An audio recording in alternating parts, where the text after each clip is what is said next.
tristesse arrive, je sais tu es là, toujours près de moi.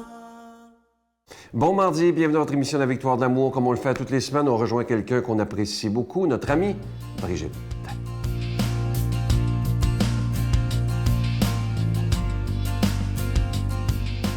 Bon matin tout le monde, nous continuons toujours avec ce combat spirituel. Comment reconnaître qu'on est dans le bon esprit ou dans le mauvais esprit? Des choses très simples, mais que tout le monde vit tout le temps. On est comme ça, on est fait comme ça. C'est la marque du péché en nous. Alors, comment sortir de ça? Le bon esprit, il éveille à la joie et à la louange. Il va nous montrer que on doit se tourner vers la joie, on doit se tourner vers la louange quand on est triste et amer, quand on est dans les regrets, quand on est dans l'amertume, quand on est triste. Oh, c'est dur. Moi, là, personnellement, je suis incapable de sortir seule de ma tristesse. Puis j'ai beau demander au Seigneur, là, oh, ça me plonge, je suis dedans, là. Je tombe dans une espèce de ténèbres, Puis c'est vraiment, ça me prend l'aide de mon mari pour me sortir de ça. C'est pas compliqué, mais le mariage, c'est un sacrement incroyable, où par le sacrement de mariage, mon mari fait une prière, et tout d'un coup, il m'entraîne à la louange. On a besoin de nos frères et sœurs, pas besoin d'être mariés. Ça peut être nos enfants, ça peut être nos amis, ça peut être la voisine, on a besoin des autres, souvent, pour qu'ils nous entraînent à la joie et à la louange, pour sortir de notre torpeur. On a besoin de nos frères et sœurs. Un chrétien seul est un chrétien en danger. Saviez-vous ça? On n'est pas fait pour être seul. Il n'est pas bon que l'homme soit seul, dit la Genèse. Mais la femme non plus. Il n'est pas bon qu'elle soit seule. On a besoin des autres pour se compléter, pour marcher sur ce chemin. L'Esprit Saint nous donne aussi le goût du spirituel. Il nous donne le goût de lire des lectures spirituelles, d'être dans un esprit élevé, d'écouter de la musique qui nous élève, d'avoir des propos qui nous élèvent. Il nous entraîne à ça. On en mange, puis plus qu'on est dedans, plus qu'on en veut. Le mauvais esprit nous entraîne à la désolation. La désolation. Tout va être noir, tout va être ténébreux, on va tout voir sous un côté négatif, ça va être des abominations, ça va être la fin du monde, ça va être... L'Esprit Saint n'est pas là-dedans. L'Esprit Saint, il est toujours dans cet émerveillement de tout, de l'esprit. C'est un goût, puis ça se cultive. Ça ne nous est pas donné comme ça. Ça demande de la pratique. On continue la semaine prochaine. Notre Père qui es aux cieux, que ton nom soit sanctifié, que ton règne vienne, que ta volonté soit faite sur la terre comme au ciel. Donne-nous aujourd'hui notre pain de ce jour. Pardonne-nous nos offenses comme nous pardonnons à ceux qui nous ont offensés. Ne nous laisse pas entrer en tentation, mais délivre-nous du mal, car c'est à toi qu'appartient le règne, la puissance et la gloire pour les siècles des siècles. Amen. Mon Père, je m'abandonne à toi. Fais de moi ce qu'il te plaira. Quoi que tu fasses de moi, je te remercie. Je suis prête à tout, j'accepte tout, pourvu que ta volonté se fasse en moi, en toutes les créatures. Je ne désire rien d'autre, mon Dieu. Je remets mon âme entre tes mains.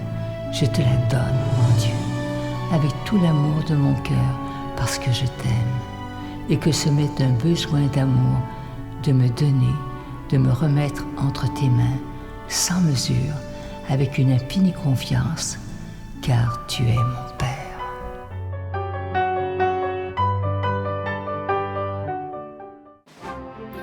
La caravane de la Victoire de l'amour vous invite au sanctuaire Notre-Dame-du-Cap le samedi 17 août en compagnie du Père Michel-Marie de Paris, Monseigneur Pierre-Olivier Tremblay, Brigitte Bédard et Sylvain Charon sous le thème « Venez à moi, vous tous qui peinez, et je vous donnerai le repos ». Conférence du Père Michel-Marie, célébration eucharistique, spectacle du Père Michel-Marie tout en chansons, dîner et souper inclus, transport en autocar de luxe au départ de plusieurs villes du Québec, à partir de seulement 149 $. Réservé au 1-877-277-4412.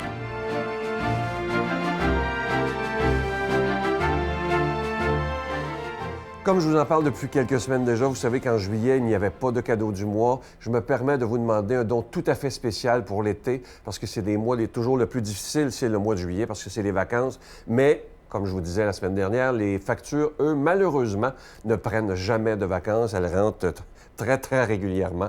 Alors moi, je remets cette situation dans les bras de Marie, qui est Notre-Dame de la Providence, afin qu'elle vous inspire le geste à faire pour la victoire de l'amour. Vous savez que ça fait plus de 24 ans que cette émission existe grâce à vous, grâce à la prière, mais aussi grâce à votre soutien financier. Alors merci de tout cœur. Et pour ceux qui se poseraient la question, parce qu'il y a toujours des nouvelles personnes à chaque semaine, comment se fait qu'ils parlent d'argent d'une émission religieuse? Bien, c'est qu'on doit payer pour être à la télévision, que ce soit pour la production et la diffusion. Alors merci de tout cœur de votre don spécial de l'été 2019. Je vous donne l'adresse, la Victoire de l'amour, case postale 120, succursale Boucherville à Boucherville, le J4B 5E6, je vous la redonne. La Victoire de l'amour, case postale 120, succursale Boucherville à Boucherville, le J4B 5E6. Également par téléphone, par carte de crédit du lundi au jeudi pour la période estivale de 8h à 17h dans le 514-523-4433, 523-4433 ou sans frais, le 1-888-811-9291, 1-888-811-9291 et aussi sur notre site Internet qui est une façon très rapide et très sécuritaire de faire votre don, le www.lavictoiredelamour.org. Je vais prendre le temps de vous dire merci de tout cœur de votre prière soutenue et aussi merci de votre soutien financier, de votre don spécial pour l'été 2019.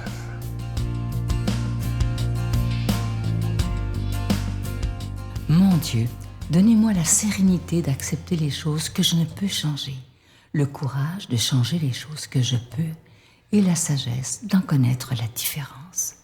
Amen.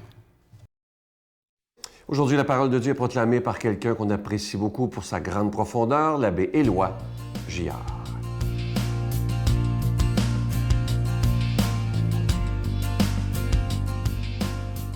Et bon matin, mes amis. C'est un grand plaisir de me retrouver avec vous encore une fois, 23 juillet. Et malheureusement, l'été avance. Il passe ben trop vite. Je suis sûr que vous êtes d'accord avec moi. Mais il y a une chose qui ne passe pas, c'est le soleil de l'amour qui nous fait frères et sœurs, nous les chrétiens, au fond de nous. On aimerait le sentir plus souvent. Mais Jésus nous le rappelle dans cet évangile qui nous semble revenir très souvent. Celui qui est ma mère, qui sont mes frères, qui sont mes sœurs. On va l'aborder ce matin. On va essayer d'y trouver, encore une fois, de nouvelles motivations de vivre et d'espérer. On est dans l'évangile de Matthieu.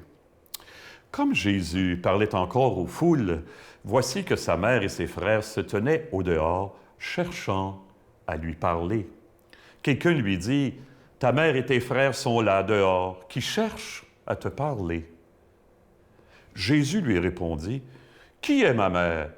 Qui sont mes frères? » Puis, étendant la main vers ses disciples, il dit, « Voici ma mère, voici mes frères. Celui qui fait la volonté de mon Père qui est aux cieux, celui-là est pour moi un frère, une sœur, une mère. » Chez moi, on est 6 enfants, 5 garçons et une fille. La fille est la plus jeune. On est donc 5 frères pour commencer. Moi, je suis le deuxième des 5 frères. Alors, des frères, j'ai une petite idée de ce que ça veut dire. Hein, vous savez, on est chanceux, nous. On est dans une famille qui est unie, qui est toujours heureuse de se rencontrer. On n'est pas juste frères et sœurs par le sang. On sent qu'il y a en quelque part quelque chose qui nous fait vivre et qui nous entraîne dans une même direction, qui est fort et qui est précieux. Ça ne veut pas dire qu'on est toujours d'accord sur tout, bien au contraire, mais il y a quelque chose de plus fort que ça et d'irremplaçable en quelque part. Hein? Bien, c'est ce que Jésus nous dit. Faire la volonté du Père, ça, c'est un lien plus fort et irremplaçable dans vos vies. C'est vrai qu'on se sent parfois plus proche de d'autres personnes que de nos frères et sœurs, parce qu'au fond, nos amis, ce sont ceux et celles qui ont les mêmes convictions profondes que nous. Hein? Je me souviens à l'Arche de Jean Vanier, à Belleuil, il y avait Lorraine et une autre, mon Dieu, Lorraine et Cécile. Ah oui, c'est ça. Et Cécile, ils n'étaient pas sœurs du tout, mais Cécile disait souvent, « Lorraine, c'est ma sœur. » C'est beau, ça. À l'Arche, on a réussi à lui faire naître ce sentiment-là. J'ai 2 amis très différents. Un qui est journalier, qui travaille dur, l'autre qui est professionnel. Tous les deux, il y en a un qui... Tous les deux, ils ont un frère, mais dans les 2 cas, il y en a un parce qu'il est très loin, il reste à l'autre bout du Canada, l'autre parce qu'il n'est pas pareil comme lui du tout. Ils n'ont pas de lien vraiment avec un frère. Et tous les deux, quand ils me rencontrent, « Comment ça va, mon frère? » Et j'avoue que ça me fait du bien. Pourtant, je ne manque pas de frères dans ma vie. J'ai des très bons liens, mais j'avoue que ça me fait du bien. Par contre, j'ai un autre ami que je connais depuis 25 ans et qui m'a dit l'autre jour, « Éloi, j'ai perdu la foi. » Il y a, devant les scandales que les prêtres ont perpétués et dont les médias nous rappellent chaque jour la gravité, et aussi, il a écouté sur le net des reportages sur la Bible dans lesquels on démolit ce qu'il avait entendu dire, ce qu'on lui avait appris sur la Bible. Alors, il dit, j'ai perdu la foi. J'ai dit, non, tu n'as pas perdu la foi. Tu as perdu des croyances et c'est loin d'être la même affaire. La foi, c'est plus intime à moi que moi-même. C'est ce qu'il y a de plus profond en moi. C'est la source et l'origine de tout. Tu ne peux pas perdre ça quand tu l'as eu vraiment. Ça ne vient pas de toi, ça vient d'au-delà de toi. Des croyances, ça, par exemple, il faut s'ajuster. Mais, il résiste et... Puis, il y a des arguments, je lui réponds, mais je me disais l'autre jour, il n'y a qu'une façon, il n'y a qu'une chose que je peux te répondre, mon ami. Lui, le Christ, il m'a changé. Je ne serais pas le même s'il ne m'avait pas transformé il y a 20 ans. Je suis pas sûr que je serais en face de toi, en train de te parler comme un frère. Je ne sais pas comment ça va cheminer, cette amitié-là, mais ça me fait de la peine. Hein? Frère en Église, ça veut vraiment dire, dans le Christ, il y a quelque chose qui nous appelle et qui est plus fort que nous, plus fort que nos caractères et qui nous rapproche quand même malgré nous. Bon, hey, puis ça, il faut célébrer ça en quelque part, cette fraternité-là. C'est pas juste une idée. Yves Girard, ce moine québécois que j'aime beaucoup, hein, il dit « Un jeune enfant, ça aime jouer. » Il continue, « Comme un enfant qui a constamment besoin de jouer, ton cœur a l'indispensable besoin de célébrer et il ne peut le faire que dans la communion avec les autres. » On a besoin de sentir ça. Le dimanche passé, évident dans nos Eucharisties. Si vous savez comment j'essaie de faire parler les gens et les mettre en interaction, moi, pour créer une fraternité qui vient d'au-delà de nous. Hein? On vibre ensemble. C'est pas juste extérieur, ça vient du meilleur de nous. Notre plus grand besoin, c'est le besoin de communion. On va communier d'abord à la Trinité qui nous fait frères et sœurs. Le reste viendra tout seul. Au nom du Père et du Fils et du Saint-Esprit. Amen. Bonne vie. À bientôt tout le monde. Je vous salue Marie, pleine de grâce. Le Seigneur est avec vous. Vous êtes bénie entre toutes les femmes, et Jésus, le fruit de vos entrailles, est béni. Sainte Marie, Mère de Dieu, priez pour nous pauvres pécheurs, maintenant et à l'heure de notre mort. Amen.